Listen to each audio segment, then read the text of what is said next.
20 años partiéndome la espalda en Estados Unidos. Y al regresar, mis propios hijos me dijeron, ¿y tú quién eres? ¿Qué haces aquí? Tan solo me veían como un cajero que les daba dinero mes a mes, pero no sentían nada de respeto por mí. Así comienza mi historia, la de un hombre que lo dio todo y que volvió a su tierra solo para descubrir que ya no tenía un lugar en ella. Me llamo Hilario Ramírez. Nací en un pueblo de Michoacán, en una familia que apenas sobrevivía con lo que daba la milpa y un par de vacas flacas. Desde niño aprendí lo que era sentir hambre y cansancio. Mientras otros chamacos jugaban en 1900 en la plaza, yo iba con mi papá al campo, a quitar hierbas, a cargar costales de maíz y a escuchar los regaños cuando las lluvias no caían. Apenas llegué a tercero de primaria porque en la casa siempre hacía falta un par de manos más para trabajar. Mis dedos se llenaron de callos antes que de lápiz y mis rodillas conocieron más la tierra que los pupitres. Desde entonces, juré que un día mis hijos no vivirían lo mismo, que no iban a crecer con zapatos rotos ni con el estómago vacío, como yo. Ese fue el sueño que me sostuvo en cada etapa de mi vida, darles algo mejor aunque me costara la propia vida. A los 22 años me casé con María, una muchacha de mi mismo pueblo. Ella tenía la sonrisa más clara que había visto, y pensé que juntos podríamos enfrentar cualquier dificultad. Con ella formé una familia de 4 hijos, y al inicio tratamos de sostenernos con lo poco que daba el campo. Sembrábamos maíz, frijol, cuidábamos a las vacas, y cada temporada esperábamos con fe que la cosecha saliera bien. Pero no siempre fue así. Los años malos llegaron pronto. Primero una plaga que quemó las hojas del maíz y dejó el terreno como si hubiera pasado fuego. Luego las vacas enfermas que apenas daban leche. Y lo peor, los precios injustos en el mercado. Lo que costaba sudor, desvelo y dolor de espalda, allá en la plaza se pagaba a centavos. Muchas veces regresé a casa con las manos vacías y con la cara partida de vergüenza por no llevar comida suficiente. Mis hijos me veían con esos ojos grandes y me preguntaban si mañana habría más, y yo solo asentía, aunque sabía que era mentira. Hubo noches en que cenamos únicamente tortillas con sal, porque no había nada más que poner en la mesa. Esa imagen se me quedó grabada para siempre. 4 criaturas masticando despacio para engañar al hambre, y yo sintiéndome un inútil. María empezó a presionarme cada vez más. ¿De qué sirve que te mates en el campo si aquí nunca alcanza? Mira a fulano, se fue al norte y ya mandó para una casa. Y nosotros nada. Esas palabras me dolieron como un látigo, porque sabía que tenía razón. No era suficiente lo que hacía, y lo que más me partía el alma era que mis hijos crecían con carencias. Fue entonces cuando empecé a pensar lo impensable. Dejar mi tierra, dejar a mi familia y cruzar a Estados Unidos sin papeles. Una idea que me asustaba, porque conocía historias de gente que nunca regresó, de hombres que murieron en el desierto o quedaron presos por migración. Pero cada vez que veía a mis hijos irse a dormir con hambre, esa decisión se volvía más clara. Yo no quería ser uno de esos padres que prometen mucho y nunca cumplen. Quería que mis hijos estudiaran, que tuvieran ropa nueva, que un día presumieran que su padre les dio algo que él nunca tuvo. Por eso, aunque me temblaba el corazón, me convencí de que no había otra salida. La milpa no daba, los animales se morían y las deudas crecían. Con 40 años, más viejo que muchos de los que se animaban a cruzar, decidí que no podía esperar más. Le dije a María una noche, mientras la lumbre de la estufa alumbraba su cara cansada: me voy al norte. No sé cuánto tiempo me tarde, pero voy a volver con dinero. Lo que no logré aquí lo voy a lograr allá. Ella se quedó callada unos segundos y luego me respondió con frialdad: pues más te vale que no sea una promesa vacía. Aquí tus hijos no pueden seguir así. Esa respuesta me atravesó como cuchillo. No había abrazo, no había aliento, solo la presión de que no podía fallar. Así comenzó la parte más dura de mi vida. Vendí lo poco que tenía, junté para el coyote y me despedí de mis hijos como si fuera un viaje corto.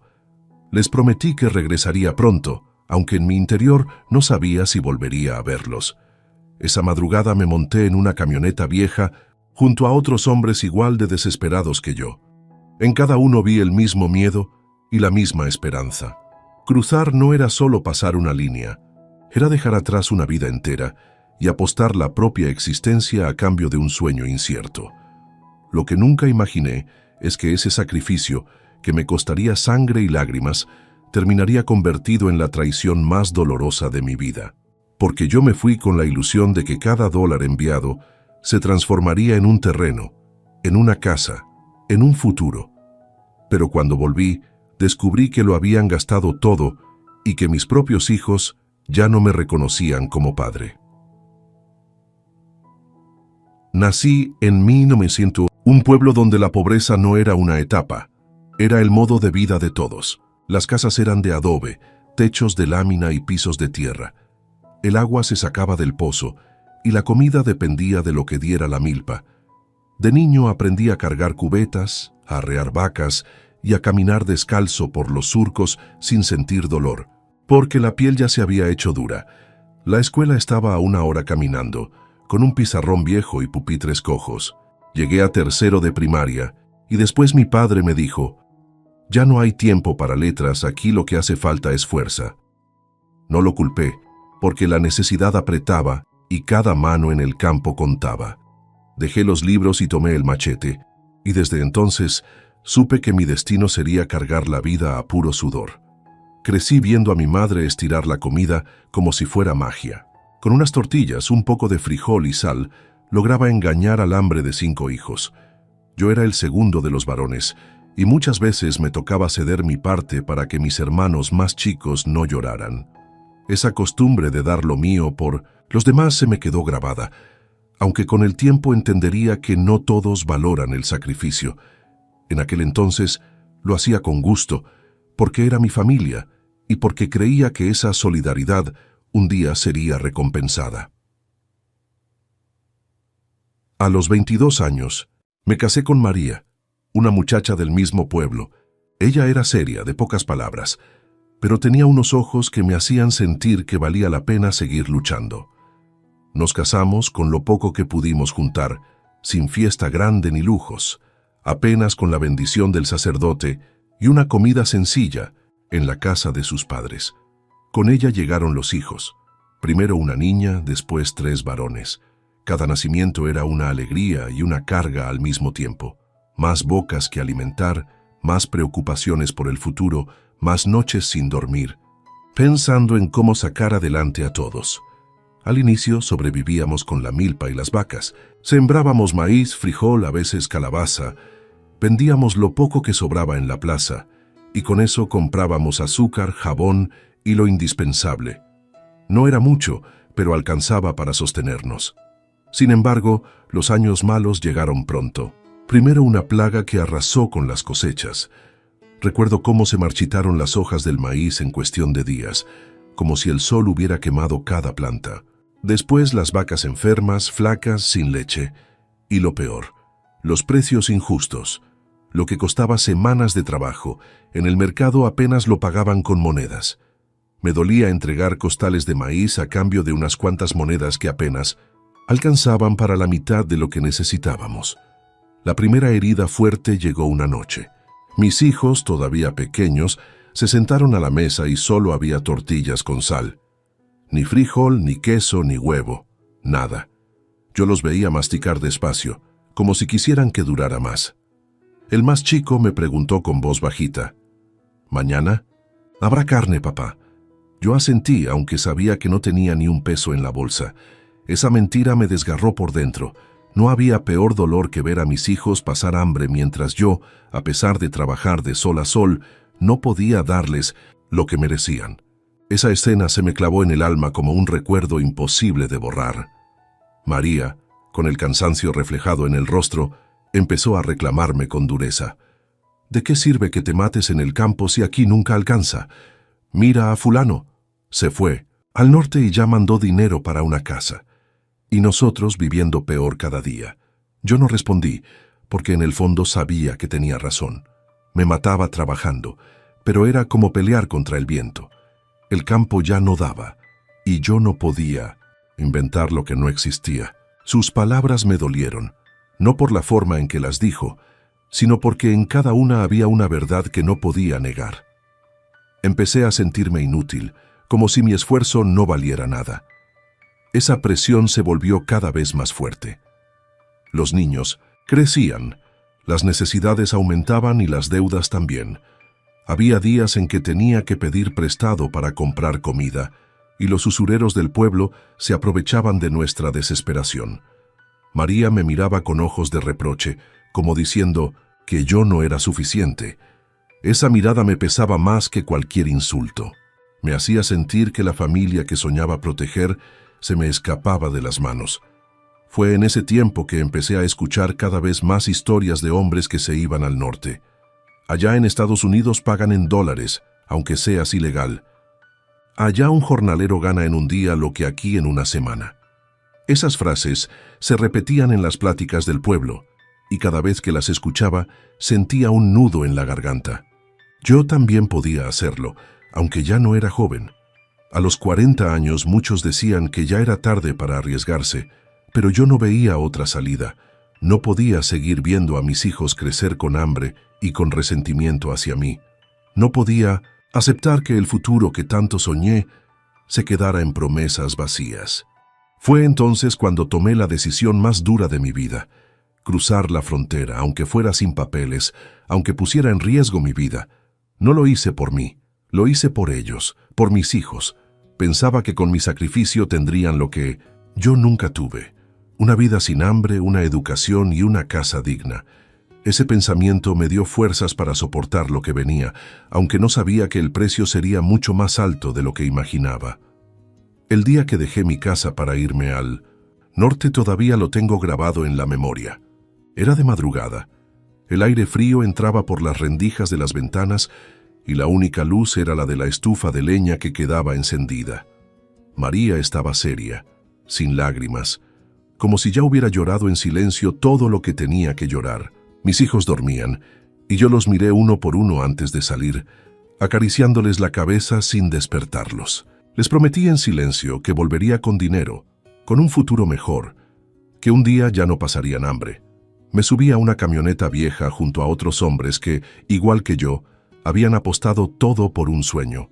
El motor rugía mientras nos alejábamos del pueblo, y sentí como si cada metro me arrancara un pedazo de vida. El cruce fue una odisea. Nos llevaron hasta la frontera en un camión cerrado, apretados como ganado, con apenas espacio para respirar. Después vino lo más duro: el desierto. 3 noches caminamos bajo las estrellas, cargando mochilas con lo indispensable: una botella de agua, un poco de pan duro y latas de sardina. El calor del día quemaba la piel y el frío de la madrugada calaba hasta los huesos. Cada paso era un tormento, y el miedo a ser atrapado por migración nos hacía avanzar aunque las piernas ya no respondieran. Yo sentía las ampollas abrirse en mis pies y cada burbuja se reventaba con la arena caliente. El primer día, uno de los compañeros se quedó atrás. Era un muchacho joven, de apenas 20 años. No pudo soportar el calor ni la falta de agua. Se desmayó a mitad del camino. El coyote lo miró con frialdad y dijo: «Si lo cargan, todos nos hundimos». Nadie lo levantó. Yo miré hacia atrás y lo vi tirado, apenas moviéndose. Quise ayudarlo, pero otro me jaló del brazo. «Si te detienes, también te quedas». Esa imagen me persiguió por años. Aprendí que en el cruce no hay compasión, solo instinto de supervivencia. La segunda noche fue peor. Escuchamos el ruido de un helicóptero sobrevolando la zona. El coyote nos ordenó tirarnos al suelo, esconder la cara en la arena y no movernos. Sentí el corazón queriéndome salir del pecho. El helicóptero pasó tan cerca que la luz nos rozó por segundos. Pensé que ahí terminaba mi viaje, que me atraparían y me regresarían con las manos vacías, pero la suerte estuvo de nuestro lado. El helicóptero siguió de largo, y apenas nos levantamos corrimos como locos, buscando las sombras de los matorrales para escondernos. Esa fue la primera vez que recé de verdad en todo el trayecto, pidiendo a Dios que no me abandonara. Al tercer día ya no quedaba casi agua. Compartimos tragos pequeños, mojándonos apenas los labios. Un hombre mayor cayó de rodillas y dijo que no podía más. El coyote lo empujó para que siguiera, pero sus piernas no respondían. Se quedó atrás, igual que el joven del primer día. Yo seguí caminando, con la garganta seca y la cabeza mareada, pensando solo en los rostros de mis hijos. Cada vez que sentía que iba a rendirme, recordaba a mi hijo más pequeño preguntándome si mañana habría carne. Esa voz me dio la fuerza que necesitaba para dar un paso más y luego otro. Finalmente, después de 3 noches y 4 días, llegamos a un punto de reunión donde una camioneta nos esperaba. Subimos como pudimos, exhaustos, con la ropa rota y el cuerpo lleno de arena y heridas. Yo no podía creer que lo había logrado. Cuando cruzamos la última reja y sentí el motor arrancar rumbo a territorio estadounidense, lloré en silencio, no por mí, sino porque había sobrevivido y porque sabía que mi sacrificio ya había empezado a rendir frutos.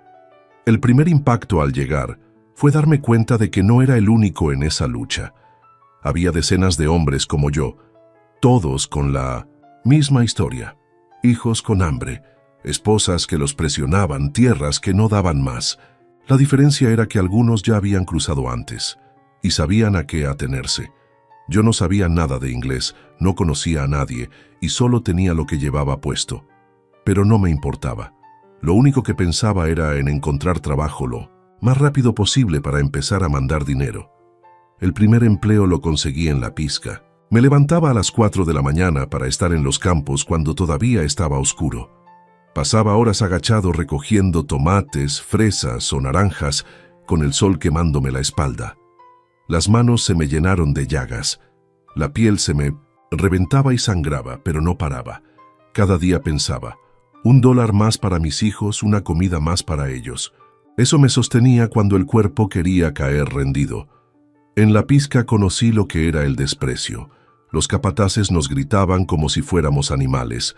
Apúrense, ilegales, que aquí no estamos para flojos. Más de una vez escuché risas. A mis espaldas, burlas por mi edad porque ya no corría como los jóvenes.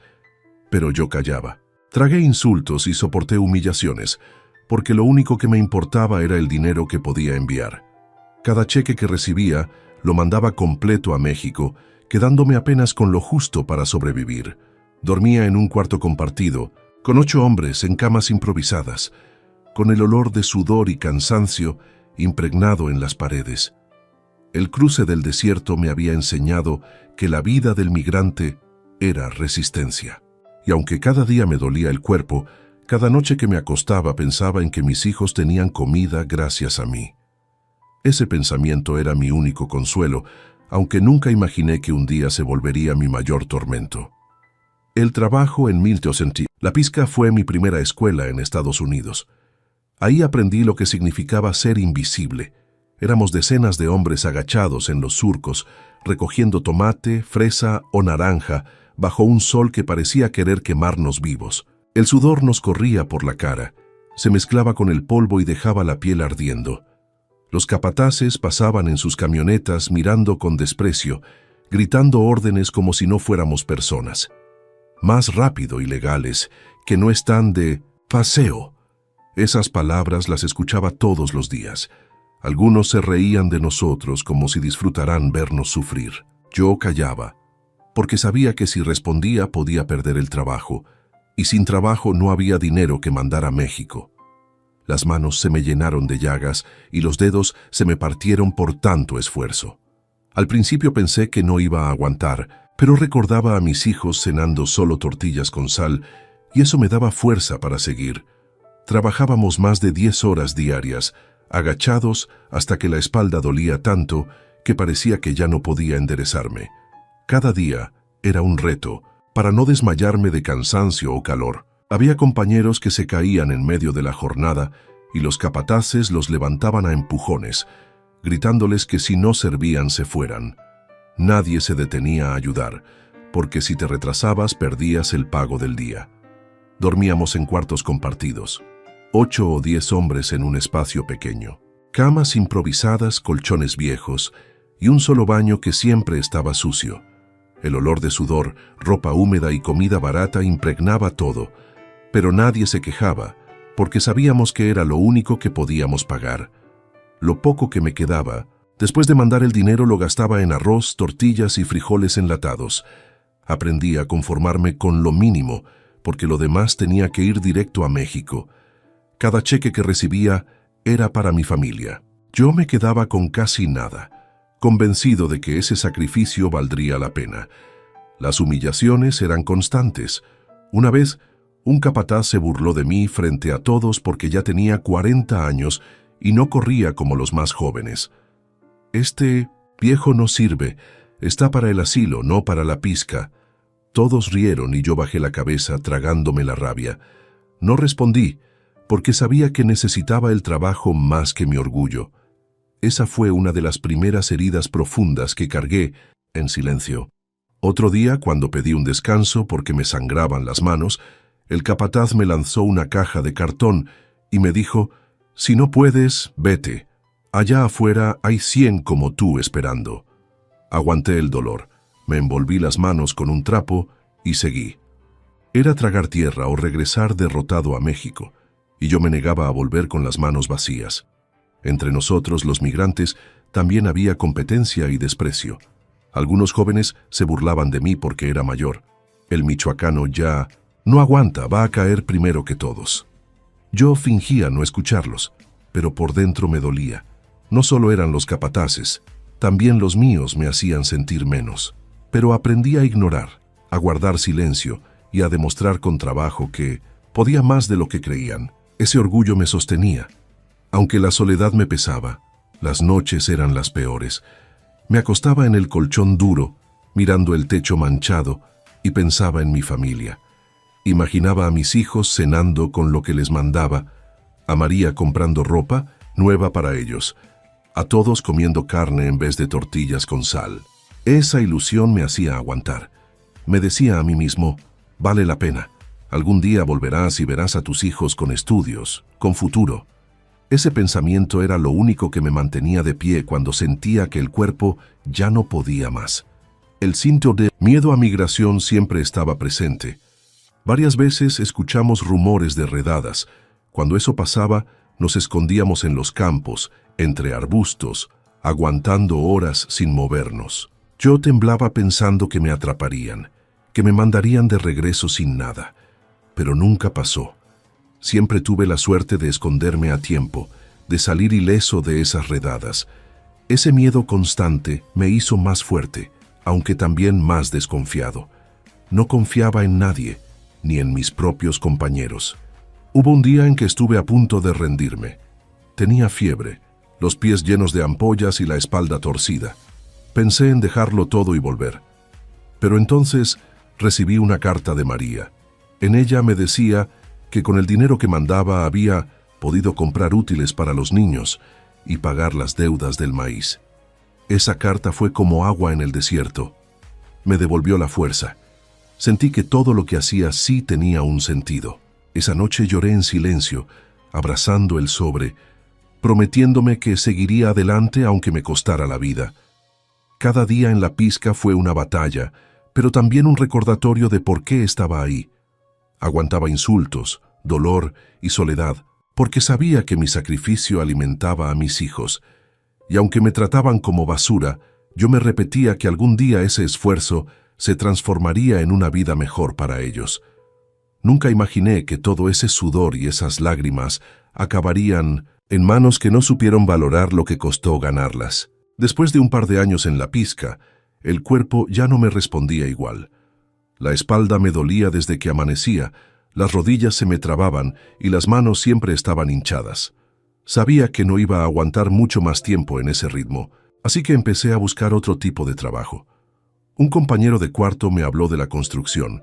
Me dijo que ahí también era pesado, pero se ganaba un poco más y había chance de aprender un oficio. No lo pensé dos veces. Me presenté en una obra con lo poco que sabía y con la esperanza de que me dieran una oportunidad. El primer día en la construcción nunca lo olvidaré. Me dieron una pala y me ordenaron cargar costales de cemento que parecían romperme la columna. Al terminar la jornada, Apenas podía caminar, pero no dije nada. Prefería soportar el dolor que regresar a la pizca con la vergüenza de no haber aguantado. Poco a poco empecé a aprender. Cómo mezclar la mezcla en la proporción correcta, cómo levantar muros derechos, cómo manejar la varilla. Al inicio me trataban como al burro de carga, pero con el tiempo los capataces vieron que no me rajaba y que, aunque no era joven, tenía resistencia. Las jornadas eran de 12, a veces 14 horas. Subir varillas, cargar cubetas de mezcla, trepar andamios sin arnés. Más de una vez vi compañeros caer desde lo alto y quedar malheridos. Una tarde un joven resbaló y se rompió una pierna. Los encargados ni siquiera llamaron a la ambulancia. Lo sacaron en una camioneta y lo dejaron tirado en un hospital público. Fue ahí donde entendí que para nosotros, los ilegales, no había derechos ni compasión. Éramos piezas que se usaban hasta que ya no servían. Pero en la construcción también vi un rayo de esperanza. Aunque el trabajo era duro, el pago era mejor que en el campo. La primera vez que recibí un cheque con casi el doble de lo que ganaba en la pizca, sentí que valía la pena. Mandé todo a México, y en la carta que acompañaba ese dinero, le pedí a María que empezara a guardar para un terreno. Le expliqué que no se trataba solo de gastar en comida o ropa, que había que pensar en el futuro de los niños. Le insistí en que invirtiera bien, que ese dinero era el fruto de mi sacrificio. En Estados Unidos mi vida era pura rutina. Dormía en un cuarto compartido, comía lo más barato que encontraba en la tienda y nunca gastaba en nada extra. No iba a bares, no compraba ropa nueva, no me daba ningún lujo. Cada dólar que caía en mis manos estaba destinado a mi familia. A veces me quedaba con apenas 5 o 10 dólares para sobrevivir la semana. Era como vivir al borde, pero con la ilusión de que en México se estaba levantando mi futuro. Hubo momentos de miedo. Una vez llegó migración a la obra. Todos corrimos como animales, buscando dónde escondernos. Yo me metí debajo de una tarima de madera, con el corazón latiendo tan fuerte que pensé que me descubrirían. Escuchaba los pasos de los agentes y las voces gritando órdenes en inglés. Me quedé quieto como piedra hasta que se fueron. Ese día entendí que cada jornada era un riesgo, que en cualquier momento podían atraparme y regresarme sin nada. Pero el miedo nunca me hizo detenerme. Al contrario, me dio más ganas de seguir, porque sabía que si caía, todo lo que había hecho se perdería. Con los años me fui ganando el respeto de algunos compañeros. Los jóvenes empezaron a buscarme para que les enseñara a levantar muros, derechos o a reforzar columnas. Un capataz me dijo un día: «Hilario, usted no se raja, siempre cumple, eso vale». Esas palabras fueron de las pocas que me hicieron sentir valorado en ese país. Aunque allá era invisible, aunque para muchos era solo el ilegal, yo sabía que mi esfuerzo tenía un peso real. Cada mes mandaba más dinero. Con lo que ganaba podía pagar no solo la comida, sino también la escuela de mis hijos, ropa, nueva y, según me decía María, algunos arreglos en la casa. Yo vivía con la ilusión de que estaban progresando gracias a mí. En mis cartas siempre pedía que guardara lo más posible, que no se gastara todo. Ella respondía que no me preocupara, que el dinero estaba seguro, que ya tenían planes para comprar un terreno grande. Yo le creía porque nunca imaginé que pudiera ser de otra forma. El sacrificio fue extremo. Dormía poco, comía mal y el cuerpo cada vez me pasaba factura. Pero me repetía a diario: vale la pena, porque cuando regreses tendrás tu casa, tu terreno, tu negocio. Esa esperanza era mi combustible. A veces, cuando llegaba rendido, cerraba los ojos y me imaginaba la casa grande en el pueblo, con mis hijos jugando en el patio y yo sentado en una mecedora, descansando al fin. Esa imagen me hacía aguantar todo. Lo que nunca supe en esos años fue que en México la historia era distinta. Mientras yo vivía como un mendigo en Estados Unidos, mi esposa gastaba el dinero en fiestas, en ayudar a sus hermanos, en préstamos que nunca regresaban. Yo me partía la espalda pensando en el futuro, y allá se desvanecía todo como agua entre las manos. Con los años, aprendí que en Estados Unidos la memoria es la única defensa de los invisibles. Nadie te reconoce tu esfuerzo si no tienes pruebas. Lo descubrí gracias a un viejo compañero de trabajo, un inmigrante guatemalteco llamado Mateo, que ya tenía papeles y trabajaba como capataz en otra obra. Una tarde, mientras comíamos juntos en el descanso, me preguntó si guardaba copia de las transferencias que hacía a México. Yo le respondí que no, que confiaba en que el banco y las casas de envío se quedaban con esos registros. Él movió la cabeza con firmeza y me dijo: «Hilario, guárdalo todo, cada recibo, cada papel, cada carta. Nunca sabes cuándo vas a necesitar demostrar lo que hiciste». Sus palabras se me quedaron grabadas. Desde entonces empecé a guardar copias de cada envío. Cada que mandaba dinero, pedía 2 comprobantes. Uno lo mandaba en la carta a María, el otro lo guardaba en una carpeta que conseguí en una tienda de segunda mano. No entendía muy bien por qué lo hacía, pero algo en mí me decía que era necesario. También comencé a llevar un cuaderno de cuentas. Anotaba la fecha, la cantidad, la persona que recibía y lo que se suponía que se haría con ese dinero. Lo hacía con letra temblorosa pero clara. Ese cuaderno se convirtió en mi tesoro más grande, aunque en ese momento no imaginaba cuánto me serviría después. En la iglesia que frecuentaba los domingos, encontré apoyo. El padre Luis, un sacerdote mexicano que ayudaba a migrantes, me enseñó a ordenar mis papeles. Me explicó cómo escribir cartas más claras, cómo archivar recibos en sobres, cómo llevar un registro que algún día sirviera como evidencia. Nunca olvidaré cuando me dijo: «Hilario, el sacrificio sin prueba se olvida. El sacrificio con memoria se convierte en legado». Yo no sabía si esas palabras eran proféticas, pero me dieron la calma de sentir que mi esfuerzo no se perdería del todo. Al mismo tiempo, las llamadas con María seguían siendo iguales. Ella siempre me decía: «Aquí todo está bien. Ya casi juntamos para el terreno, no te preocupes. Tú trabaja y mándanos el dinero, que yo me encargo de todo». Yo le creía porque no tenía motivos para dudar. Sus cartas estaban llenas de palabras que me daban tranquilidad, que los niños iban bien en la escuela, que ya no les faltaba comida, que poco a poco la casa se iba arreglando. Esa ilusión me hacía trabajar con más empeño. Cada ladrillo que cargaba lo imaginaba transformándose en una pared pintada en mi pueblo. Cada varilla que levantaba era para mí como un techo nuevo para mis hijos. Con el paso del tiempo, mis compañeros comenzaron a notar que yo no gastaba nada en mí. Mientras algunos se compraban ropa nueva o se daban un gusto de vez en cuando, yo seguía usando las mismas botas rotas y las mismas camisas remendadas. Cuando me preguntaban por qué vivía tan limitado, yo respondía con orgullo: «Porque cada dólar que mando es para mi familia. Ellos son mi riqueza». Me sentía fuerte con esa frase, como si estuviera cumpliendo una misión. Sin embargo, no sabía que esa misma fe ciega en los míos me iba a costar la traición más grande. Un suceso me marcó y reforzó mi decisión de guardar pruebas. Un compañero oaxaqueño llamado Felipe recibió una llamada desde México. Su esposa le confesó que había vendido la moto que él compró con tanto esfuerzo y el dinero lo había gastado en fiestas con su familia. Felipe no tenía manera de comprobar nada.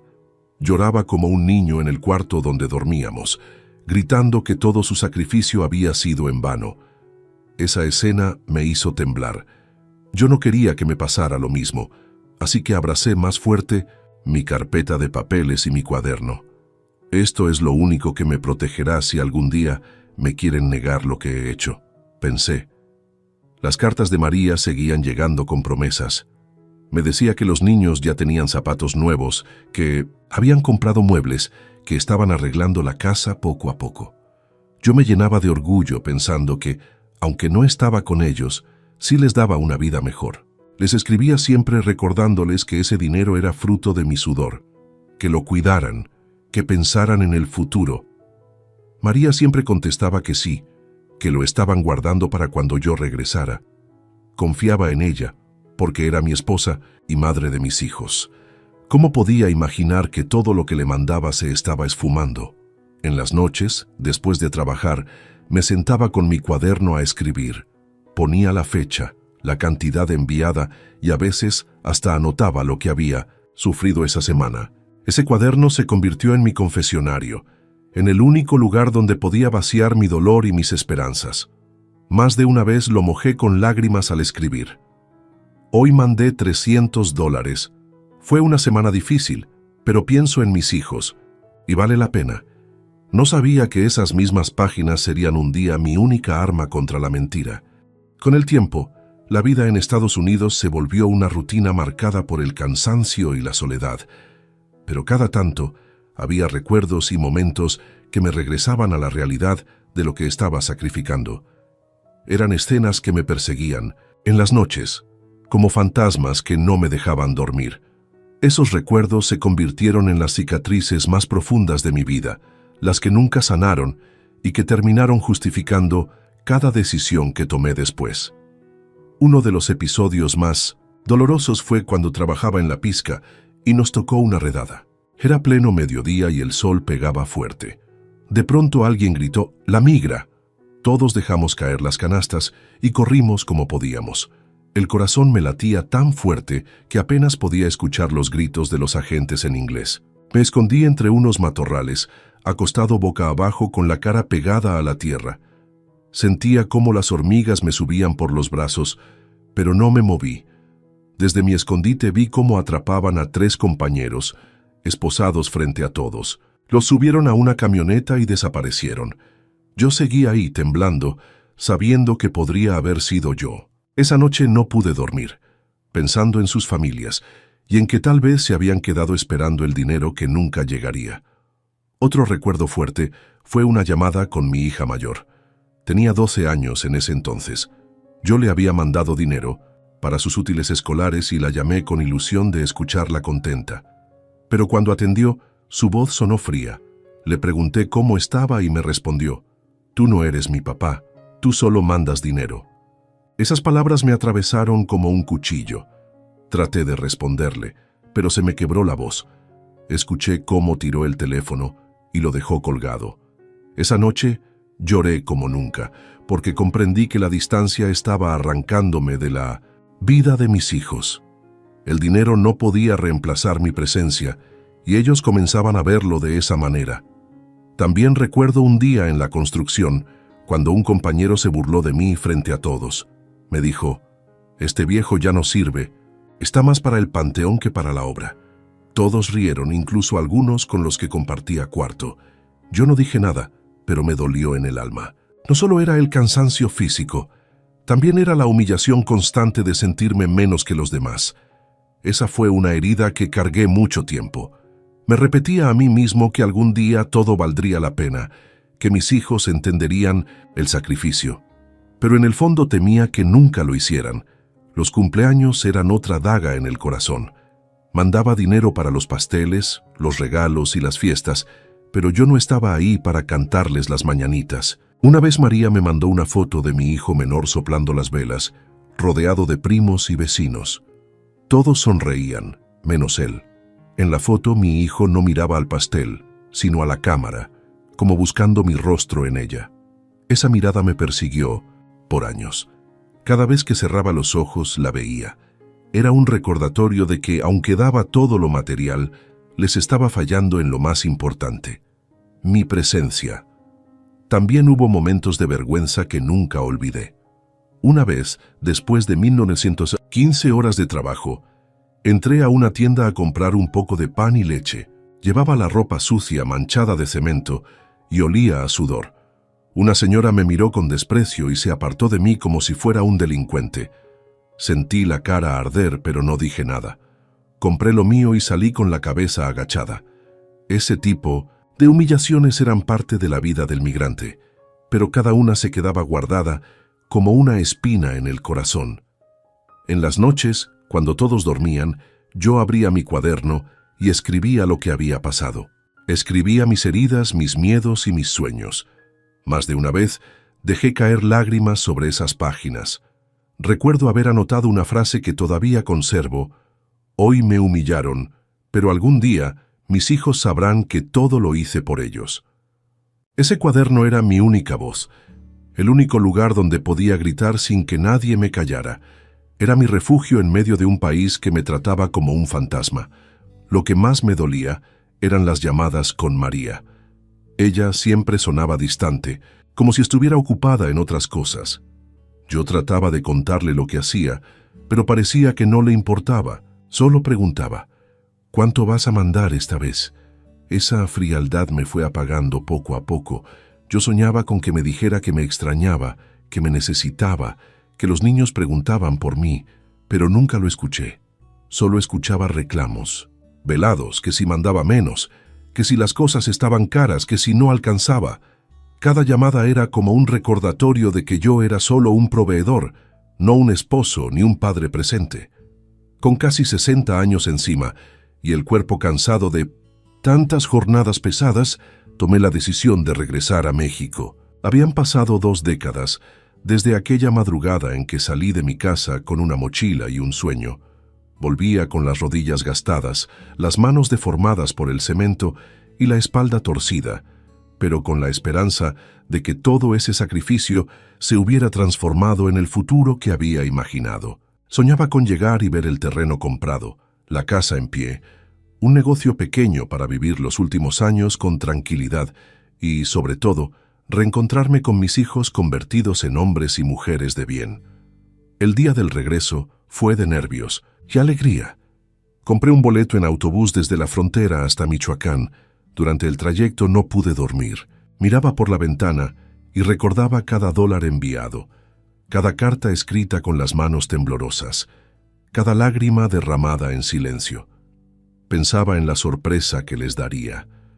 Me imaginaba llegando al pueblo y que todos me recibieran con sonrisas, orgullosos de mí. Me veía abrazando a mis hijos y contándoles que ya no tendrían que sufrir más. Era la ilusión que me sostenía mientras la carretera se alargaba.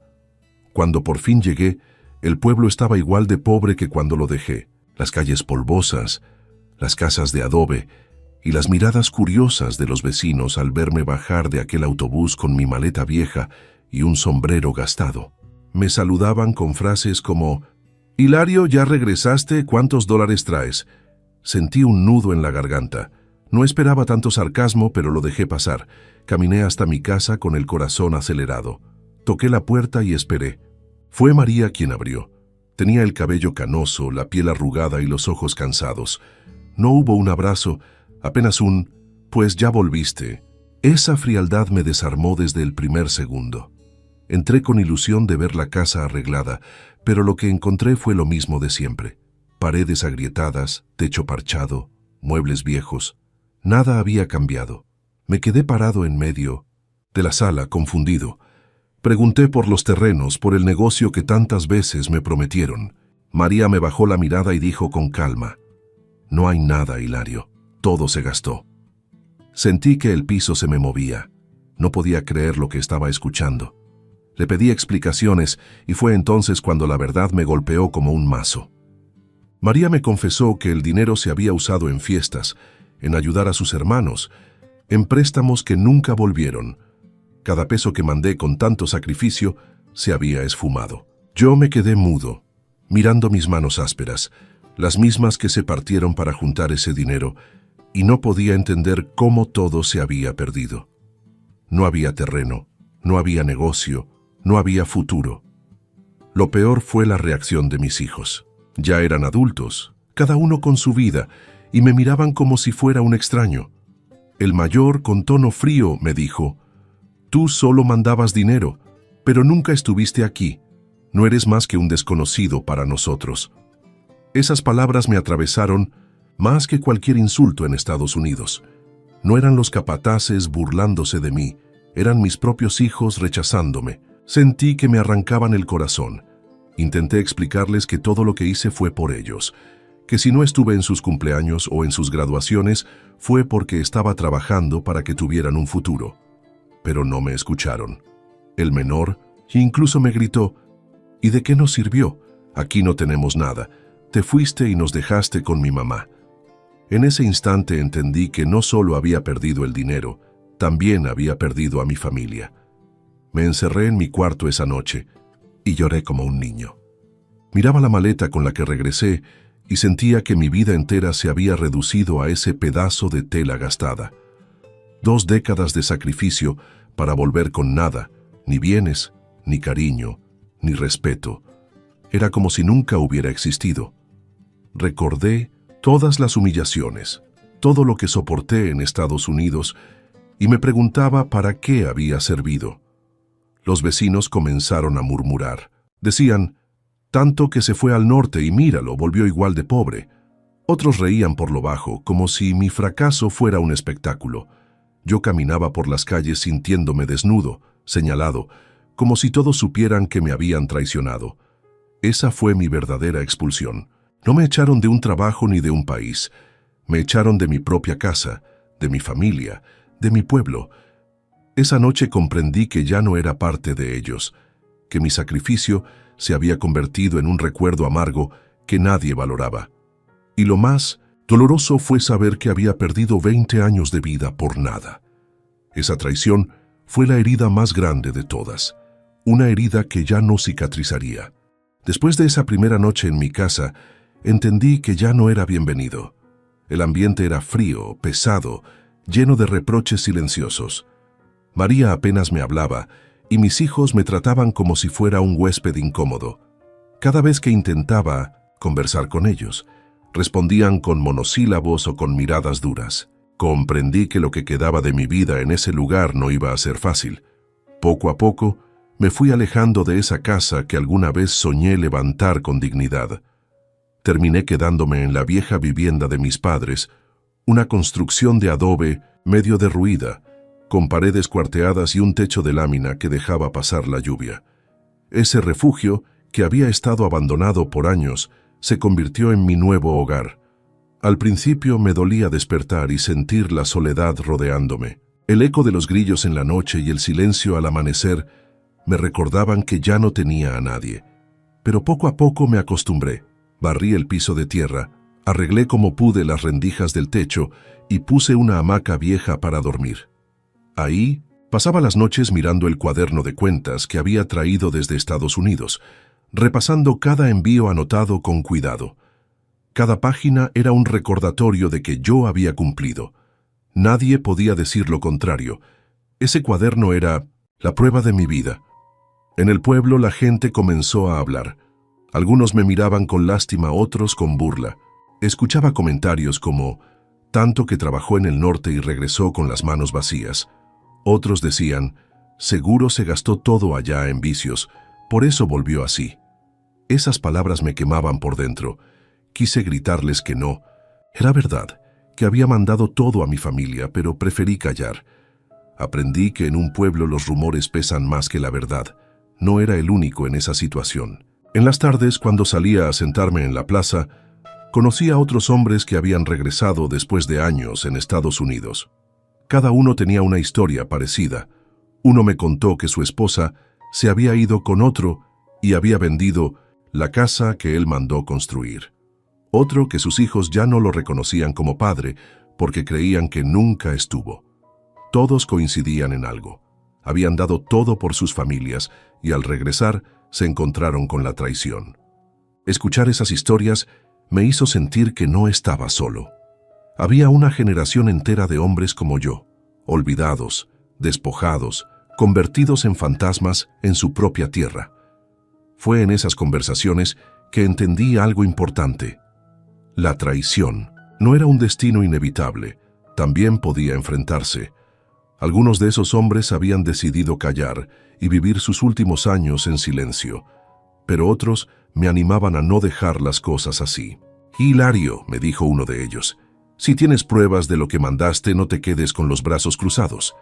Que se sepa la verdad, que el pueblo se entere de que no fuiste un flojo ni un vicioso, sino un hombre que dio todo. Esas palabras me encendieron una chispa que llevaba apagada. Comencé a observar a mi alrededor con otros ojos. Me di cuenta de que la familia de María vivía mejor que nunca. Sus hermanos tenían camionetas nuevas, ropa cara, fiestas cada fin de semana. Mientras yo vivía en una casa de adobe cayéndose a pedazos, ellos presumían lujos que no podían explicarse. Ahí comprendí que gran parte de mi dinero había ido a parar a sus manos. Sentí rabia, una rabia que nunca antes había experimentado. No solo me habían traicionado, me habían robado la vida. En esos días Me crucé con un viejo amigo del pueblo, Antonio, que se había hecho abogado en Morelia. Cuando le conté mi historia, me miró con seriedad y me preguntó si tenía pruebas. Le mostré la carpeta con recibos, las cartas y el cuaderno de cuentas. Lo hojeó con calma y me dijo: Hilario, con esto puedes defenderte. No recuperarás todo, pero puedes demostrar que no mentiste. Puedes limpiar tu nombre y obligar a más de uno a responder. Sus palabras me devolvieron un poco de esperanza. Por primera vez desde mi regreso, sentí que no todo estaba perdido. A partir de entonces me dediqué a organizar mis papeles. Cada tarde me sentaba en una mesa improvisada y acomodaba los recibos en orden cronológico. Releía mis anotaciones y cada número me recordaba una jornada de sudor, un insulto tragado, una herida que había aguantado en silencio. No era solo dinero, eran años de vida convertidos en cifras. Y ahora ese esfuerzo se transformaba en mi única arma. Mientras tanto, María y mis hijos empezaron a notar que yo pasaba menos tiempo en la casa y más tiempo con mi amigo abogado. Me miraban con desconfianza, como si intuyeran que algo estaba tramando. En una de esas ocasiones, mi hijo mayor me enfrentó en la calle. Con tono desafiante me dijo: «Si piensas demandar a mi madre, olvídate de nosotros». Lo miré a los ojos y por primera vez no me dejé intimidar. Respondí con calma: «No necesito su cariño comprado con mentiras, solo necesito justicia». Ese día supe que la relación con ellos estaba rota para siempre, pero también que ya no me importaba. Con cada día que pasaba, mi determinación crecía. Ya no era el mismo hombre que regresó cabizbajo, sintiéndose derrotado y humillado. La soledad me había hecho pensar, y el consejo de mi amigo Antonio, el abogado, me había abierto los ojos. Tenía pruebas, tenía un cuaderno lleno de números y recibos que hablaban más fuerte que cualquier palabra. Había pasado 20 años soportando desprecios y humillaciones en Estados Unidos, y ahora no iba a permitir que también me borraran en mi propia tierra. Antonio me pidió que le llevara todo lo que guardé. Una tarde, llegué a su oficina en 1900, Morelia, con la carpeta desgastada y el cuaderno que había escrito con tanto cuidado. Lo puse sobre su escritorio y él lo revisó hoja por hoja. Al terminar, me miró serio y dijo: «Hilario, aquí tienes oro en papel. Con esto puedes demostrar que no solo enviaste dinero, sino que fue constante, planificado y con un propósito. Esto no es poca cosa».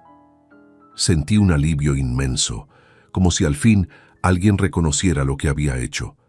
El siguiente paso fue reunir testigos. Antonio me explicó que no bastaban los recibos, que necesitábamos voces que confirmaran la historia. Pensé en los vecinos que habían visto llegar a María con bolsas llenas de comida y muebles nuevos, en los que asistieron a las fiestas que ella organizaba mientras yo me partía la espalda allá. Poco a poco fui hablando con ellos. Algunos tenían miedo de meterse en problemas, pero otros, conmovidos por mi situación, aceptaron dar testimonio. «Yo vi cómo se hacían fiestas con música y cerveza cada fin de semana», dijo un vecino. «Todos sabíamos que era con el dinero. ¿Qué mandabas tú?». Esas palabras se fueron sumando como ladrillos a la pared que estaba levantando. También hablé con compañeros que habían regresado del norte. Ellos recordaban cómo me veían en las oficinas de envío de dinero, cómo siempre era de los que mandaba más seguido y en mayores cantidades. Incluso uno me firmó una declaración. Yo vi a Hilario cada semana en la línea, mandando dinero a su familia. Nunca se guardaba nada para él. Ese papel, junto con los demás, se convirtió en una pieza clave. Mientras tanto, la tensión en mi casa crecía. María se dio cuenta de que algo estaba pasando. Una noche me enfrentó con el ceño fruncido y la voz dura. «¿Qué estás planeando, Hilario? ¿Por qué andas con ese abogado? No vayas a hacer una tontería». Yo la miré sin miedo y le respondí: «La única tontería ya la cometiste tú, gastándote lo que no era tuyo». Esa fue la primera vez que vi pánico en sus ojos. Supo que ya no me quedaría callado. Mis hijos reaccionaron con furia. El mayor me dijo que si continuaba con esa idea, me olvidara de ellos.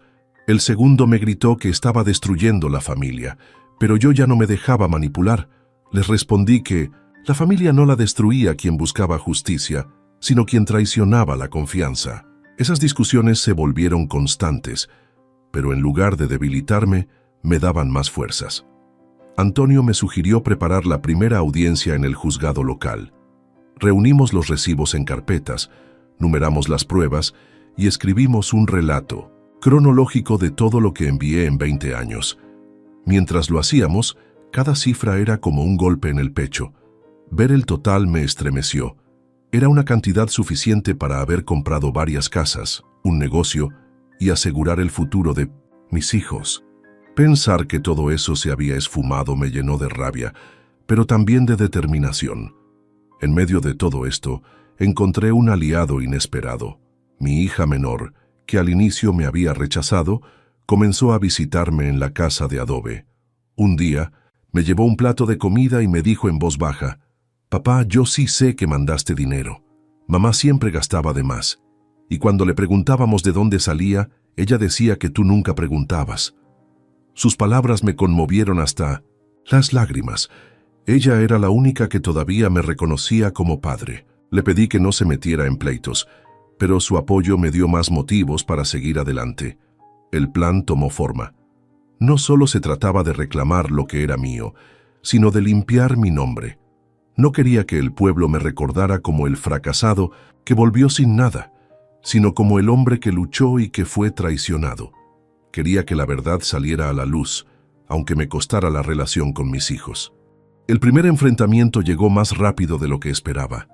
Fue una tarde en que regresaba del despacho de Antonio, el abogado. Llevaba conmigo una carpeta con copias de los recibos que habíamos ordenado. Apenas entré al patio de la casa, me encontré con mis hijos esperándome. Estaban los 3 varones y María, todos con cara de enojo, como si hubieran planeado esa reunión. El mayor fue el primero en hablar con la voz dura.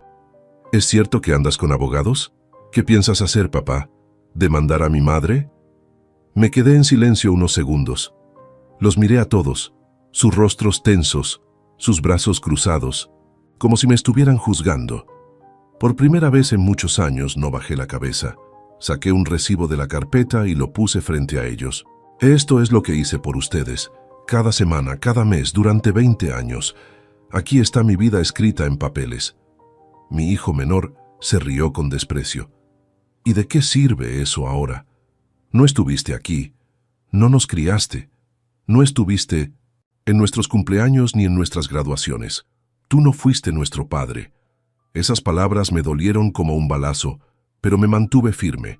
Tal vez no estuve en persona, pero cada dólar que envié fue para que no les faltara comida, para que estudiaran, para que tuvieran una vida digna. Ustedes comieron gracias a estos papeles. No se atrevan a decirme que no hice nada. El silencio se apoderó del patio. María dio un paso al frente y me señaló con el dedo. «Hilario, no destruyas a tu familia por orgullo. Lo que mandaste ya se gastó y no puedes cambiar el pasado. Déjalo así y vivamos en paz». Me reí amargamente. ¿Paz? ¿A eso le llamas paz? A mí me robaste 20 años de vida. Te confié mi sacrificio y lo tiraste en fiestas y préstamos. Y ahora, ¿quieres que me quede callado? María apretó los labios, evitando mirarme a los ojos. El segundo de mis hijos intervino con furia. «Si te atreves a seguir con esto, olvídate de nosotros. No te hablaremos nunca más». Lo miré directo, sin titubear. «Ya me olvidaron desde hace años. Ustedes decidieron cuando me trataron como un extraño al volver. No tengo nada más que perder». La tensión crecía. Los vecinos, atraídos por los gritos, empezaron a asomarse por las bardas. Sentí que era la primera vez que mis hijos me veían de verdad. No al proveedor, no al hombre que mandaba dinero desde el norte, sino al padre que ya no estaba dispuesto a agachar la cabeza. María trató de recuperar el control y habló con voz quebrada. «Hilario, si nos llevas a juicio, todos en el pueblo se van a enterar. Nos vas a humillar. ¿Eso es lo que quieres?». La miré fijamente y respondí: «La humillación ya la viví yo, allá en el norte y aquí en mi regreso. Ahora es tiempo de que se sepa la verdad. No tengo miedo de que el pueblo se entere. Que juzguen ellos si fui un irresponsable o un hombre que cumplió. Mis palabras retumbaron en el aire. Por primera vez, vi a mis hijos quedarse callados, sin respuesta inmediata. El mayor apretó los puños y me lanzó una amenaza. Si sigues adelante, no vuelvas a pisar esta casa. Para nosotros ya estarás muerto.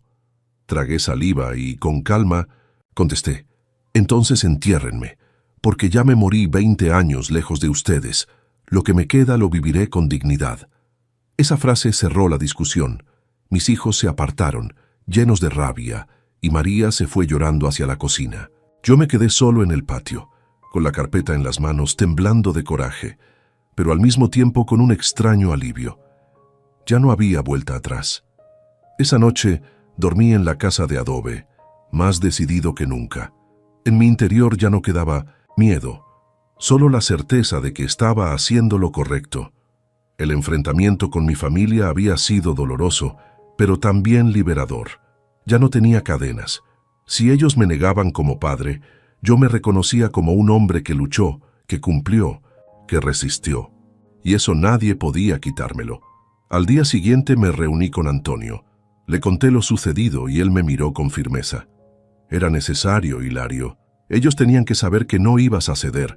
Ahora estamos listos para la siguiente etapa. Me mostró los documentos ya ordenados para presentarlos en el juzgado. Al verlos apilados con mis recibos y declaraciones, sentí como si al fin tuviera un escudo frente a tanto desprecio. Por primera vez en mucho tiempo, no me sentí un derrotado. Había descubierto que mi dignidad no dependía de los gritos de mis hijos ni de las lágrimas de María. Mi dignidad estaba en esas pruebas, en ese cuaderno escrito con lágrimas y sudor, y en la decisión de no quedarme callado. El primer enfrentamiento me había costado la última gota de cariño que podía esperar de ellos, pero también me dio la fuerza para enfrentar lo que venía. La batalla pública, donde ya no podrían esconder la verdad. Después de aquel primer enfrentamiento, las cosas no hicieron más que empeorar. María y mis hijos no se quedaron de brazos cruzados. Al ver que yo no daba marcha atrás, comenzaron a usar nuevas armas: el chisme, la manipulación y la presión social. Sabían que en un pueblo las palabras corren más rápido que el viento y quisieron dejarme como el villano de la historia. Una mañana, al salir a la tienda, escuché a 2 vecinas murmurando: dicen que Hilario anda loco, que quiere dejar a su mujer sin nada después de todo lo que ella aguantó mientras él se fue. Fingí no escucharlas, pero por dentro hervía de rabia. Era evidente que María había empezado a difundir esa versión. En la iglesia, durante la misa, sentí miradas de reproche sobre mi espalda. Algunos me saludaban con frialdad, otros ya ni levantaban la mano. Entendí que ella había sembrado la idea de que yo era un hombre egoísta, que después de 20 años quería despojar a su propia familia. Mis hijos también se encargaron de envenenar las cosas. El mayor se acercó a varios conocidos y les dijo: mi papá nunca estuvo con nosotros, ahora quiere demandar a mi mamá solo por dinero. ¿Qué clase de padre hace eso? Esas palabras corrían de boca en boca y pronto me vi convertido en tema de conversación en cada esquina. No faltaba quien me señalara y dijera: ahí va el que quiere arruinar a su propia familia. Esa humillación pública era dura, pero aprendí a resistirla. Cada vez que escuchaba un comentario, me recordaba a mí mismo que tenía la verdad en mis manos, que los papeles y mi cuaderno hablaban más que cualquier rumor. La manipulación también se metió en lo personal. María me prohibió ver a mis nietos. Una tarde llegué con una bolsa de dulces y juguetes para el hijo de mi primogénito. María salió a la puerta y me dijo con voz fría: no los vas a confundir con tus mentiras. Si sigues con lo de la demanda, no tendrás derecho a verlos. El niño me miraba desde adentro con curiosidad sin entender la discusión. Ese momento me desgarró el alma. Quise abrazarlo, pero tuve que dar media vuelta y retirarme con la bolsa en la mano. Esa fue una de las heridas más dolorosas, pero no me quebró. Al contrario, me dio más razones para seguir. También hubo intentos de intimidación. Una noche, cuando regresaba a mi casa de adobe, un yerno me salió al paso. Me empujó con fuerza y me gritó: viejo terco, Déjate de tonterías o te va a ir peor. Su cara estaba roja de coraje, los puños apretados. Yo lo miré fijamente y le respondí con calma. Ya aguanté cosas peores en el norte. ¿No me asustas? Esa respuesta lo dejó helado. Por dentro yo temblaba, pero no mostré miedo. Si algo aprendí en Estados Unidos fue a soportar humillaciones sin doblarme. Ese entrenamiento me sirvió en ese momento. Mientras ellos escalaban, con mentiras y amenazas, yo me fortalecía en silencio. Antonio, mi abogado, me mostraba los avances del caso. Había conseguido testimonios de vecinos que confirmaban cómo María gastaba el dinero en fiestas y préstamos sin devolver. Incluso uno de sus propios hermanos aceptó, en una conversación grabada, que varias veces recibió fuertes cantidades de mí, que nunca pagó y que todo se fue en vicios. Esa prueba fue un golpe directo que no esperaba. Cuando la escuché, sentí un aire fresco entrar en mis pulmones. Era la confirmación de que la verdad empezaba a salir a flote. El conflicto alcanzó otro nivel cuando María organizó una reunión en la casa, convocando a familiares y vecinos. Quería mostrarme como un hombre sin corazón. Me plantó frente a todos y empezó a llorar, diciendo que yo quería dejarla en la calle después de que ella había cuidado a los hijos sola. Algunos la consolaban, otros me miraban con reproche. Yo esperé a que terminara su discurso y luego saqué de mi carpeta un fajo de recibos. Los levanté frente a todos y dije, aquí está la verdad. 20 años de envíos. Cada fiesta, cada préstamo, cada lujo que vieron aquí fue gracias a esto. Yo cumplí. La que no cumplió fue ella. Hubo un silencio pesado. Nadie se atrevió a contradecirme. Vi cómo varias miradas cambiaban, cómo algunos murmuraban entre sí. El efecto empezaba a notarse. María me miró con furia. Sus lágrimas se transformaron en gritos. «¡Eres un maldito! ¡Vienes a destruirnos!». Yo respiré hondo y le respondí. «No destruyo nada, María. Solo estoy sacando la verdad. Si alguien destruyó esta familia, fuiste tú con tus decisiones». Esas palabras la desarmaron.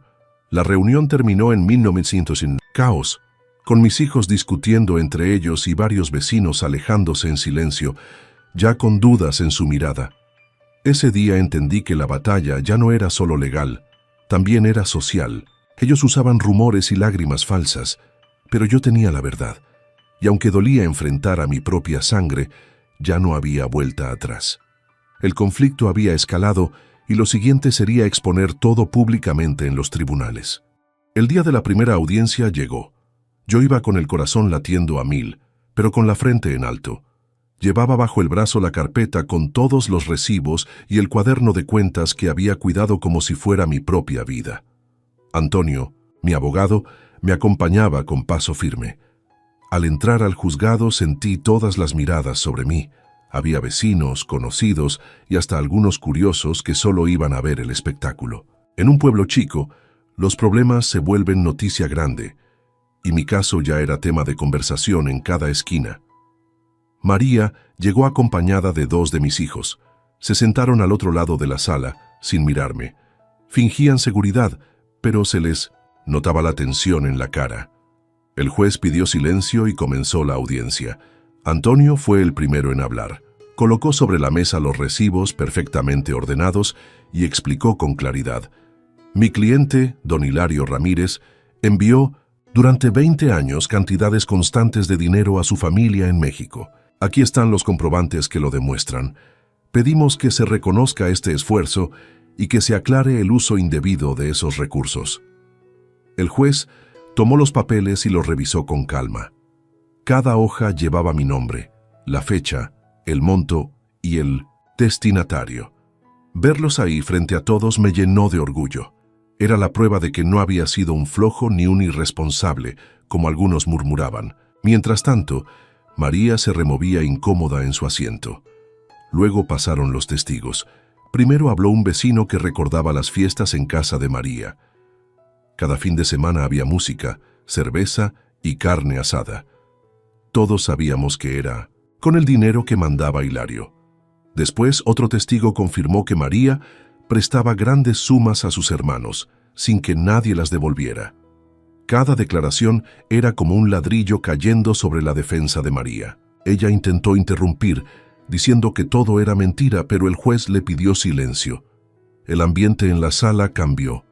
Al principio muchos estaban del lado de María, pensando que yo era un viejo terco que quería pleito. Pero al escuchar las pruebas y los testimonios, las miradas empezaron a cambiar. Noté cómo algunos vecinos murmuraban entre ellos: «Entonces sí es cierto, Hilario mandaba todo». Otros asentían con la cabeza, reconociendo lo que siempre habían dudado. Esa fue la primera victoria. Cuando llegó mi turno de hablar, me levanté despacio. Mis manos temblaban, pero mi voz salió clara. «Señor juez, yo me fui al norte porque aquí no podía darle de comer a mis hijos. Allá trabajé bajo el sol, en la pizca, en la construcción, con las manos sangrando. Cada dólar que gané, lo mandé a México. Aquí está la prueba. Yo confié en que ese dinero serviría para darles un futuro, pero lo gastaron en fiestas, en lujos, en préstamos que nunca regresaron. Hoy no vengo a pedir venganza. Vengo a pedir que se reconozca mi esfuerzo y que no se manche mi nombre con mentiras». Al terminar, la sala quedó en silencio. Vi cómo algunos bajaban la mirada avergonzados por haberme juzgado.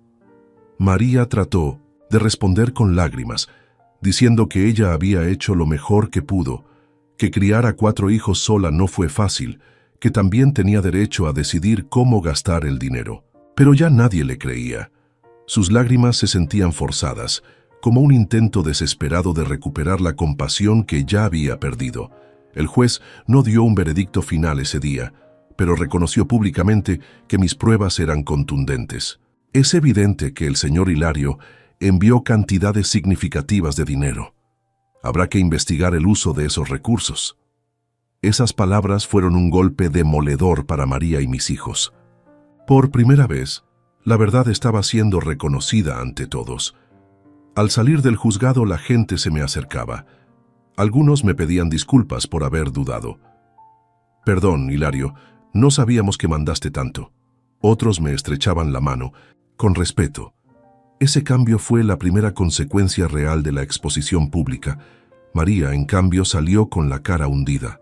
La rodeaban murmullos, miradas de reproche, comentarios en voz baja. Se gastó lo que no era suyo. Tanto sacrificio de Hilario para nada. La reputación que había cuidado durante años se derrumbaba frente a sus propios ojos. Esa misma noche, en el pueblo ya todos hablaban del caso.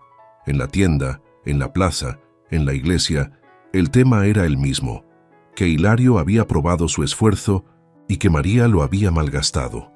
Los hijos, que antes me enfrentaban con soberbia, empezaron a sentir la vergüenza de cargar con ese apellido en medio de tantos comentarios. Algunos amigos suyos dejaron de visitarlos, otros los señalaban a sus espaldas. Por primera vez, sentí que el peso de la mentira no lo cargaba yo, sino ellos. Esa fue la primera grieta en la muralla de desprecio que habían levantado contra mí. La verdad había empezado a abrirse paso, y aunque la batalla no había terminado, ya se veían las primeras consecuencias. El pueblo les daba la espalda y yo recuperaba poco a poco algo que creía perdido: mi dignidad. La segunda audiencia fue la más dura, pero también la más decisiva. Desde temprano el juzgado estaba lleno. No solo había vecinos, también llegaron personas de pueblos cercanos, atraídas por el escándalo. Todos querían ver cómo terminaba la historia de un migrante que se partió el alma en Estados Unidos y que al regresar fue traicionado por su propia familia. Yo entré con paso firme, acompañado de Antonio, llevando otra vez mi carpeta. María llegó después, con 2 de sus hermanas y mis hijos varones. Sus caras reflejaban nervios, aunque intentaban aparentar seguridad. El juez pidió silencio y dio inicio. Antonio tomó la palabra y presentó nuevas pruebas, declaraciones escritas de compañeros míos en Estados Unidos que confirmaban cómo cada semana me formaba en la oficina de envíos. Hilario vivía con lo mínimo, pero mandaba todo a su familia, decía uno de esos testimonios.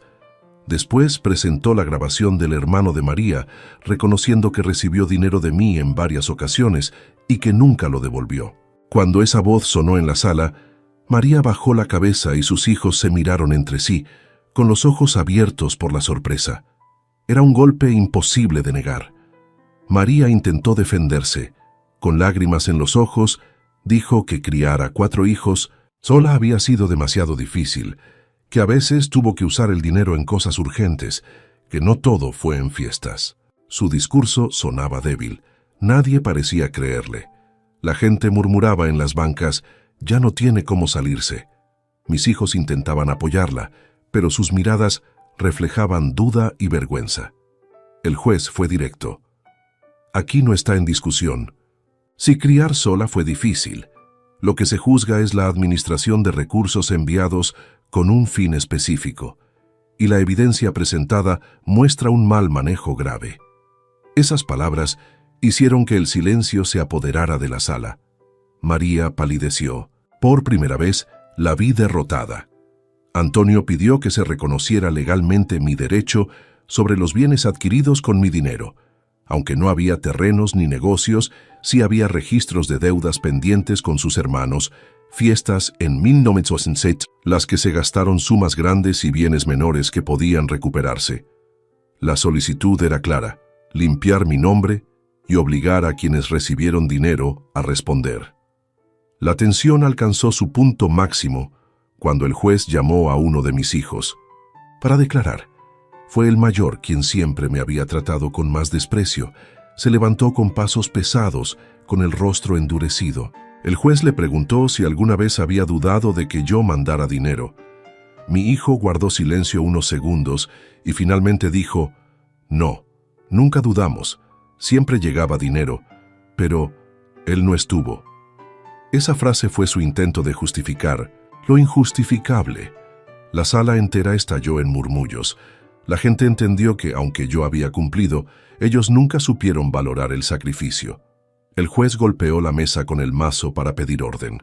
«Eso confirma lo evidente, que el dinero existió, que fue enviado y que no se administró como debía.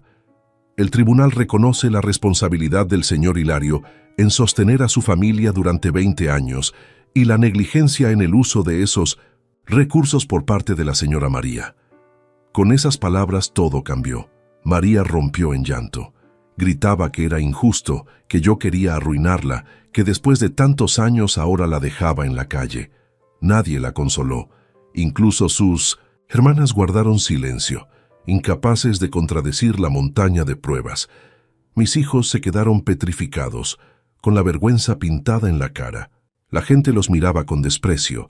Algunos murmuraban: «Se aprovecharon de él y todavía lo tratan mal». Ese fue el clímax. La caída pública de María fue estrepitosa. Lo que antes eran rumores, ahora se convirtió en verdad reconocida, legalmente. Su reputación se derrumbó frente a todos. Los mismos vecinos que antes la acompañaban en sus fiestas, ahora la miraban con desprecio. La mujer que alguna vez tuvo la casa llena de visitas y música, quedó reducida a un mar de lágrimas y gritos sin fuerza. Mis hijos también cayeron en ese juicio. Al no poder negar lo evidente, quedaron como cómplices silenciosos de la traición. El pueblo los señalaba. ¿Cómo pudieron dejar que su madre gastara todo mientras su padre se partía el lomo en el norte? Ese juicio no solo fue legal, fue social. La vergüenza se instaló en su nombre y en su apellido. Yo no celebré, solo respiré profundo. Sentí una mezcla de alivio y tristeza. Había ganado la verdad, pero la familia estaba hecha pedazos. Cuando el juez cerró la audiencia, miré a María llorando desconsolada y a mis hijos cabizbajos. Me habría gustado tenerlos de mi lado, pero entendí que la justicia a veces no sana, solo muestra lo que realmente somos. Después del juicio, nada volvió a ser igual. La verdad ya no podía esconderse. El pueblo entero sabía que yo había mandado dinero durante 20 años y que María lo había malgastado sin pudor. La gente comenzó a alejarse de ella. Sus hermanas, las mismas que antes presumían las fiestas y los favores, ya no la visitaban. Los vecinos la miraban con desdén cuando pasaba por la plaza, murmuraban a sus espaldas y algunos incluso le gritaban frases como: «Ahí va la que se gastó la vida de su marido». Esa soledad la fue consumiendo. de ser una mujer rodeada de visitas y atenciones, pasó a caminar con la cabeza agachada, sin compañía. Mis hijos tampoco salieron ilesos. El mayor, que siempre me desafió, perdió el respeto de sus amigos.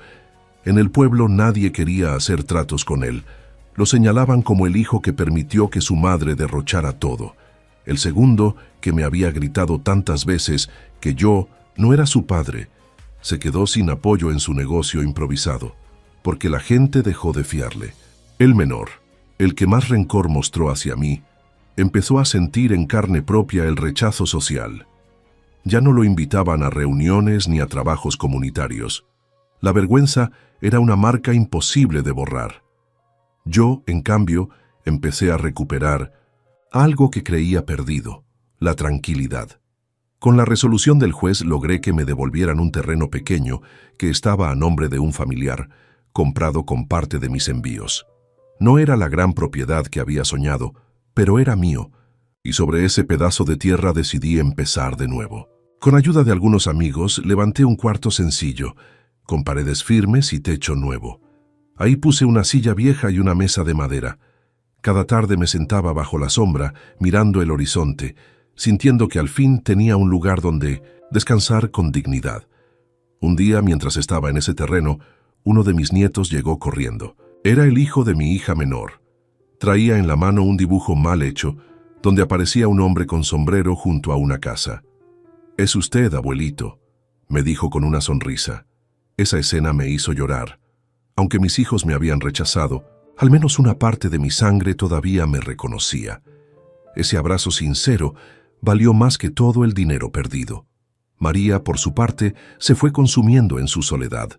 Sus hermanas dejaron de ayudarla y los vecinos ya no la invitaban a nada. Pasaba horas encerrada en su casa, llorando y recordando lo que había sido. Yo no la odiaba, pero tampoco podía perdonar. La veía de lejos, con el cabello desarreglado y la mirada perdida, y entendía que su castigo ya estaba en marcha. La soledad y el desprecio público eran más duros que cualquier sentencia. Los rumores seguían creciendo. Algunos decían que María planeaba irse del pueblo porque no aguantaba las miradas. Otros contaban que lloraba todas las noches, repitiendo que yo la había destruido. Pero en el fondo ella sabía que se había destruido sola. Yo solo saqué a la luz lo que siempre estuvo escondido. El clímax final ocurrió un domingo, en la plaza principal. Mientras la gente salía de misa, María trató de acercarse a pedir apoyo. Empezó a gritar que todo era mentira, que yo había manipulado los papeles.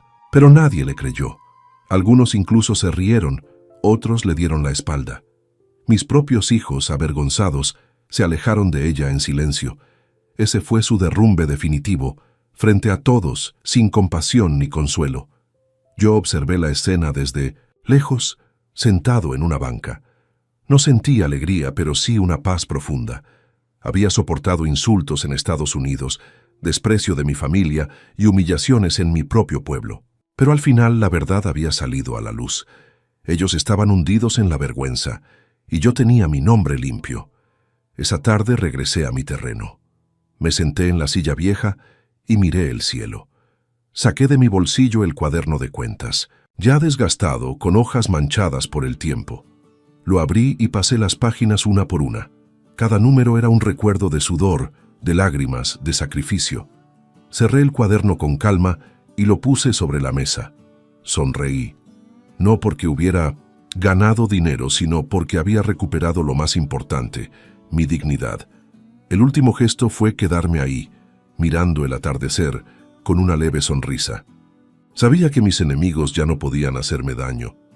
María estaba sola, mis hijos cargaban con la vergüenza, y yo, a pesar de todo, tenía paz.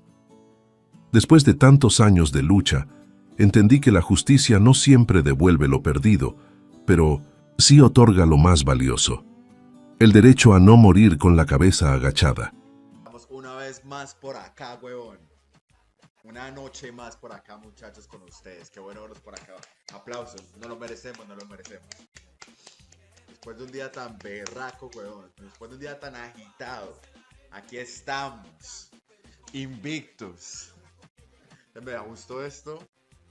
¿Cómo vamos, parceros? Buenas noches, háblamelo de Ledán. ¿Todo bien o qué? ¿Cómo estás, parcerito? Háblamelo, Pirlo. Pirlo 420 en la casa. ¿Cómo va, hermano? ¿Cómo va todo? ¿Cómo va todo, mi socio? ¿Qué es lo que es? ¿Cuál es la movida, parce? Papi, está lloviendo bien rico. Es la última. Yo creo que es la última lluvia de primavera, weón. No, bueno, lluvia de primavera. De hecho, principios de lluvia de primavera. Parcero, la verdad que hoy estoy muy bien, huevón. A pesar de que casi no cuento la historia hoy, huevón. Papi, casi me parto la cabeza. Literalmente. Papi, estaba moviendo unas cosas, me caí el camión, huevón, me di como una vuelta para atrás, papi. Y había una piedrota, marica. Por suerte que la cabeza no me cayó ahí, parce, pero sí me alcancé a doblar ¿cómo se llama eso? El tobillo, marica. Vamos una vez más por acá, huevón. Una noche más por acá, muchachos, con ustedes. Qué bueno verlos por acá. Aplausos. No lo merecemos, no lo merecemos. Después de un día tan berraco, huevón. Después de un día tan agitado. Aquí estamos. Invictos. Me gustó esto. ¿Cómo vamos, parceros? Buenas noches, háblamelo de Ledán. ¿Todo bien o qué? ¿Cómo estás, parcerito? Háblamelo, Pirlo. Pirlo 420 en la casa. ¿Cómo va, hermano? ¿Cómo va todo? ¿Cómo va todo, mi socio? ¿Qué es lo que es? ¿Cuál es la movida, parce? Papi, está lloviendo bien rico. Es la última. Yo creo que es la última lluvia de primavera, weón. No, bueno, lluvia de primavera. De hecho, principios de lluvia de primavera. Parcero, la verdad que hoy estoy muy bien, weón. A pesar de que casi no cuento la historia hoy, weón. Papi, casi me parto la cabeza. Literalmente. Papi, estaba moviendo unas cosas, me caí el camión, weón, me di como una vuelta para atrás, papi. Y había una piedrota, marica. Por suerte que la cabeza no me cayó ahí, parce, pero sí me alcancé a doblar ¿cómo se llama eso? El tobillo, marica. Vamos una vez más por acá, weón. Una noche más por acá, muchachos, con ustedes. Qué bueno verlos por acá. Aplausos. No lo merecemos, no lo merecemos. Después de un día tan berraco, weón. Después de un día tan agitado. Aquí estamos. Invictos. Me gustó esto. ¿Cómo vamos, parceros? Buenas noches, háblamelo de Ledán. ¿Todo bien o qué? ¿Cómo estás, parcerito? Háblamelo, Pirlo. Pirlo 420 en la casa. ¿Cómo va, hermano? ¿Cómo va todo? ¿Cómo va todo, mi socio? ¿Qué es lo que es? ¿Cuál es la movida, parce? Papi, está lloviendo bien rico. Es la última. Yo creo que es la última lluvia de primavera, weón. No, bueno, lluvia de primavera. De hecho, principios de lluvia de primavera. Parcero, la verdad que hoy estoy muy bien, weón. A pesar de que casi no cuento la historia hoy, weón. Papi, casi me parto la cabeza. Literalmente. Papi, estaba moviendo unas cosas, me caí el camión, weón, me di como una vuelta para atrás, papi. Y había una piedrota, marica. Por suerte que la cabeza no me cayó ahí, parce, pero sí me alcancé a doblar ¿cómo se llama eso? El tobillo, marica. Vamos una vez más por acá, weón. Una noche más por acá, muchachos, con ustedes. Qué bueno verlos por acá. Aplausos. No lo merecemos, no lo merecemos. Después de un día tan berraco, weón. Después de un día tan agitado. Aquí estamos. Invictos. Me gustó esto. ¿Cómo vamos, parceros? Buenas noches, háblamelo de Ledán. ¿Todo bien o qué? ¿Cómo estás, parcerito? Háblamelo, Pirlo. Pirlo 420 en la casa. ¿Cómo va, hermano? ¿Cómo va todo? ¿Cómo va todo, mi socio? ¿Qué es lo que es? ¿Cuál es la movida, parce? Papi, está lloviendo bien rico. Es la última. Yo creo que es la última lluvia de primavera, weón. No, bueno, lluvia de primavera. De hecho, principios de lluvia de primavera. Parcero, la verdad que hoy estoy muy bien, weón. A pesar de que casi no cuento la historia hoy, weón. Papi, casi me parto la cabeza. Literalmente. Papi, estaba moviendo unas cosas, me caí el camión, weón, me di como una vuelta para atrás, papi. Y había una piedrota, marica. Por suerte que la cabeza no me cayó ahí, parce, pero sí me alcancé a doblar ¿cómo se llama eso? El tobillo, marica. Vamos una vez más por acá, weón. Una noche más por acá, muchachos, con ustedes. Qué bueno verlos por acá. Aplausos. No lo merecemos, no lo merecemos. Después de un día tan berraco, weón. Después de un día tan agitado. Aquí estamos. Invictos. Me gustó esto. ¿Cómo vamos, parceros? Buenas noches, háblamelo de Ledán. ¿Todo bien o qué? ¿Cómo estás, parcerito? Háblamelo, Pirlo. Pirlo 420 en la casa. ¿Cómo va, hermano? ¿Cómo va todo? ¿Cómo va todo, mi socio? ¿Qué es lo que es? ¿Cuál es la movida, parce? Papi, está lloviendo bien rico. Es la última. Yo creo que es la última lluvia de primavera, weón. No, bueno, lluvia de primavera. De hecho, principios de lluvia de primavera. Parcero, la verdad que hoy estoy muy bien, weón. A pesar de que casi no cuento la historia hoy, weón. Papi, cae me parto la cabeza. Literalmente. Papi, estaba moviendo unas cosas, me caí el camión, weón, me di como una vuelta para atrás, papi. Y había una piedrota, marica. Por suerte que la cabeza no me cayó ahí, parce, pero sí me alcancé a doblar ¿cómo se llama eso? El tobillo, marica. Vamos una vez más por acá, weón. Una noche más por acá, muchachos, con ustedes. Qué bueno verlos por acá. Aplausos. No lo merecemos, no lo merecemos. Después de un día tan berraco, weón. Después de un día tan agitado. Aquí estamos. Invictos. Me gustó esto. ¿Cómo vamos, parceros? Buenas noches, háblamelo de Ledán. ¿Todo bien o qué? ¿Cómo estás, parcerito? Háblamelo, Pirlo. Pirlo 420 en la casa. ¿Cómo va, hermano? ¿Cómo va todo? ¿Cómo va todo, mi socio? ¿Qué es lo que es? ¿Cuál es la movida, parce? Papi, está lloviendo bien rico. Es la última. Yo creo que es la última lluvia de primavera, weón. No, bueno, lluvia de primavera. De hecho, principios de lluvia de primavera. Parcero, la verdad que hoy estoy muy bien, weón. A pesar de que casi no cuento la historia hoy, weón. Papi, cae me parto la cabeza. Literalmente. Papi, estaba moviendo unas cosas, me caí el camión, weón, me di como una vuelta para atrás, papi. Y había una piedrota, marica. Por suerte que la cabeza no me cayó ahí, parce, pero sí me alcancé a doblar ¿cómo se llama eso? El tobillo, marica. Vamos una vez más por acá, weón. Una noche más por acá, muchachos, con ustedes. Qué bueno verlos por acá. Aplausos. No lo merecemos, no lo merecemos. Después de un día tan berraco, weón. Después de un día tan agitado. Aquí estamos. Invictos. Me gustó esto.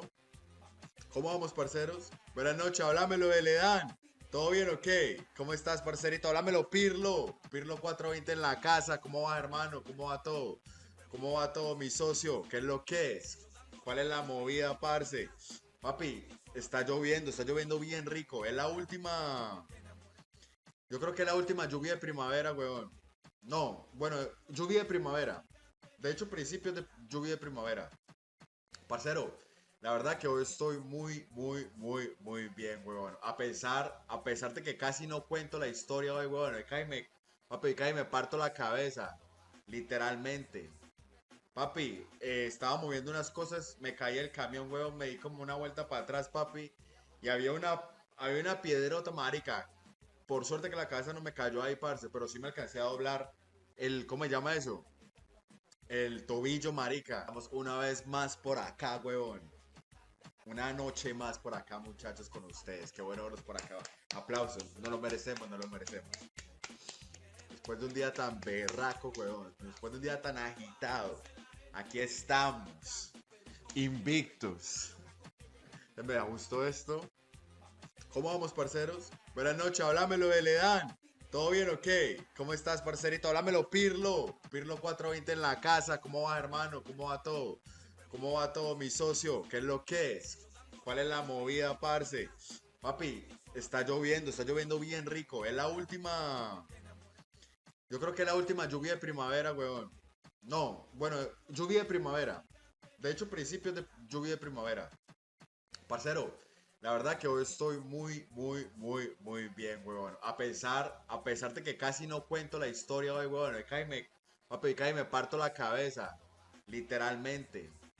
Papi, estaba moviendo unas cosas, me caí el camión, weón, me di como una vuelta para atrás, papi.